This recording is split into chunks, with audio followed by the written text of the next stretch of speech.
visite. L'association Génération Citoyenne que je préside a organisé.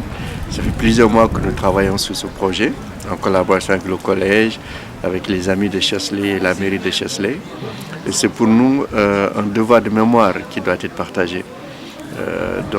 L'histoire de ces tirailleurs qui sont morts pour la France, aujourd'hui doit être enseignée et connue de tous.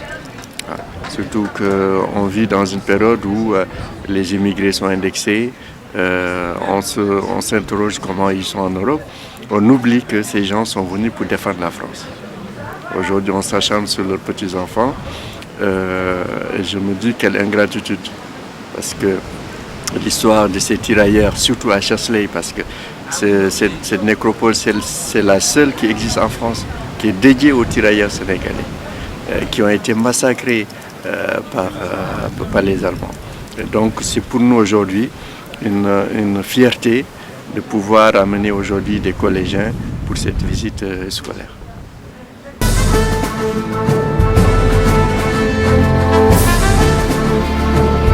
Ça me fait penser qu'en fait il y a eu beaucoup de morts noirs pendant la Seconde Guerre mondiale, qu'ils étaient torturés par les nazis, les Allemands. Et ça me fait de la peine en fait, parce qu'on les a traités comme des animaux. Ça me fait peur moi, c'est tout. Je viens de me pisser dessus en voyant tout ça moi. Et voilà. Qu'il n'y a pas de gagnant dans une guerre. Non, qu'il n'y a pas de guerre du tout même, c'est mieux comme ça.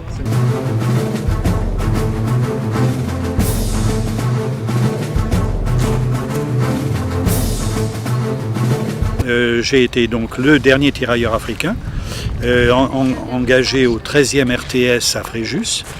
Puis je suis arrivé ensuite à Dakar, puis à Saint-Louis, où ils ont repéré mes diplômes et m'ont demandé d'ouvrir la classe de seconde puis de première à Dakar Bango, où j'ai enseigné donc le français pendant 2 ans. C'est là où j'ai vraiment pris le virus de l'Afrique.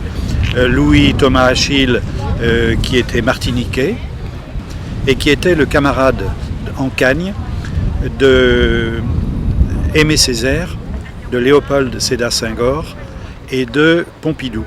Ils étaient en Cagne ensemble à Louis le Grand. A été celui qui a bisuté, pourrait-on dire, Césaire avec Senghor. Senghor, que j'ai eu l'occasion de rencontrer moi-même personnellement avec Louis Achille, son camarade, à Lyon. Il faut bien se souvenir que c'est les pionniers avec Alioune Diop, fondateur de la Société africaine de culture, qui sont à l'origine d'un mouvement de réflexion sur les valeurs africaines et l'émancipation africaine. Finalement, c'est la diversité qui est mise à l'honneur dans cet endroit. On rappelle que tous unis selon leurs croyances, eh bien, ensemble, ils ont combattu au mois de juin 1940 et ils ont tous droit à une sépulture, même ceux qui n'ont pas d'identité. On a un très bon exemple en France, sous l'Arc de Triomphe. Il y a la sépulture de quelqu'un, avec une flamme, qui est aux soldats inconnus. On ne connaît pas son identité, mais c'est pour rappeler que connu ou inconnus, ceux qui n'ont pas pu être identifiés, ils ont droit comme aux autres à une sépulture après tout, on doit le respecter.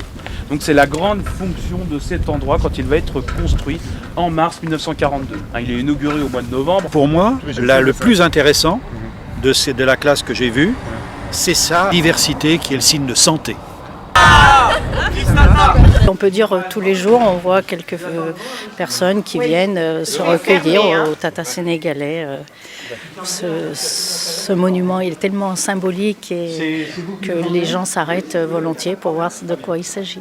Nous commémorons évidemment pour le 8 mai, le 11 novembre et puis le mois de juin pour l'anniversaire des combats de Montluçon et du massacre qui a eu lieu sur notre commune.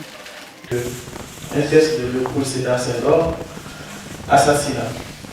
Vous êtes le limon et le placement du printemps viril du monde, du couple primitif. Vous êtes la charnure, le ventre fécond, l'allaitance. Vous êtes la pullulence sacrée des clairs jardins paradisiaques et la forêt incoercible, victorieuse du feu et de la foudre. Le chant vaste de votre sang vaincra machines et canons. Votre parole palpitante les sophismes et mensonges. Aucune haine, votre âme sans haine. Aucune ruse, votre âme sans ruse.